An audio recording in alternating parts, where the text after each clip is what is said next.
Добар ден. Ова се минути за вестите од културата. Да погледнеме кои настани ја одбележаа оваа работна седмица. Во седиштето на Друштвото на писателите на Македонија беше представено книжевното творештво на писателот, поет, сликар и стрип автор Владо Јаневски.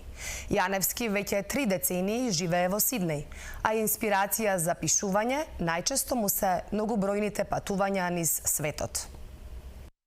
Низ разговор за трите негови последни романи во седиштето на Друштвото на писателите на Македонија беше представено книжевното творештво на писателот, поет, сликар и стрип автор Владо Јаневски.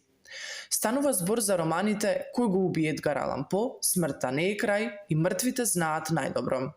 Трите романи се само дел од обемното творештво на Јаневски, кој од 1989 година живее во Сиднеј, а инспирација за пишување најчесто му се многобројните патувања низ светот. Неговото творештво се одликува со мултижанровски пристап, а делата му се често проткаени со елементи на магичен реализам.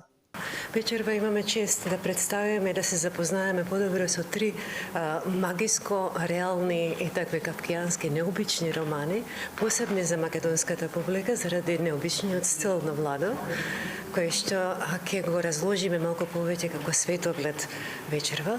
Ке зборуваме за ликовите, кои што за заедничките точки, за необичната кавкијанска атмосфера, за врските со Едгар Алан По и со Франц Кафка и за многу интересни теми како што е квантна физика и за парадигмите кои што се провираат низ сите три романи на Владо Јаневски, за кои што има добиено куп награди. Тоа се Мртвите знаат најдобро, продолжитокот на Мртвите, тоа е Смртта не е крај, и еден роман Кој го уби Едгар Алан По, кој што не е директен продолжиток, но има многу сличности и сродности со овие три романи. Тоа се тие најнови три романи или последни три романи и имаат заеднички точки, бидејќи сите ликови, или барем главните ликови во тие романи имаат некој сличен внатрешен свет. И накратко тоа би можело да се каже за сите тие три романи. Дали можеме да извлечеме некаква порака, некаква поука од самиот настан која ви сакале да ја пренесете на нашите гледачи? Порака, ако се уште зборуваме за романите и колку да изгледа тој свет во тие романи црн, секогаш има нешто позитивно на крајот. Но тоа би можело да се каже за сите три романи. Јаневски е добитник на повеќе книжевни награди, меѓу кои се и наградите за краток расказ на студентски збор и Нова Македонија. Наградата за најдобар роман Пегас, за најдобра поетска збирка Стојан Христов, за најдобро сценарио за долгометражен филм Скрипт Фест и за најдобри бајки, современи бајки од Македонија. Ја добил и наградата Македонски корени за постигнување во литературното и ликовното творештво, доделена на меѓународниот фестивал Книжевен круг во 2024 година. Годинава романот Кој го уби Едгар Алан По беше во најтесен избор за наградата Стале Попов на Друштвото на писателите на Македонија и во потесен избор за наградата Роман на годината на Фондацијата Славко Јаневски. Концерт рецитал на македонската пијанистка Горјана Стојановска од Битола се одржа во Музеот на македонската борба за самостојност во рамки на програмата на Скопско лето. На програмата беа дела од Бах, Шуберт, Лист, Чајковски.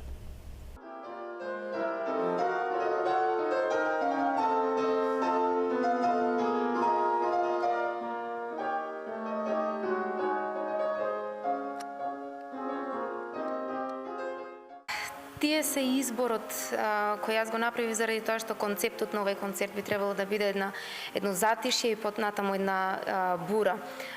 Затишјето почнува со Бах, понатаму Шуберт, Лист, и веќе тука после овој дел започнува тој бурен дел со Рахманинов, понатаму со композиција на Чајковски во транскрипција на Володос и на крај соната од Скрјабин. Какви емоции и влијание сметате дека ќе предизвикате кај посетителите кои ќе бидат дел од денешниот настан? Па се надевам сите оние емоции што ги носат различните дела. Како што кажа, секој дело треба да донесе нешто свое, нешто специфично и да го придвижува концертот. Така што јас топло се надевам дека публиката ќе успее заедно со мене да тргне на тоа патување. Пораката би било тоа што секогаш вреди да се истражува, да се биде љубопитен и да се влегува во она што представува интереси што самите нас не предвижува.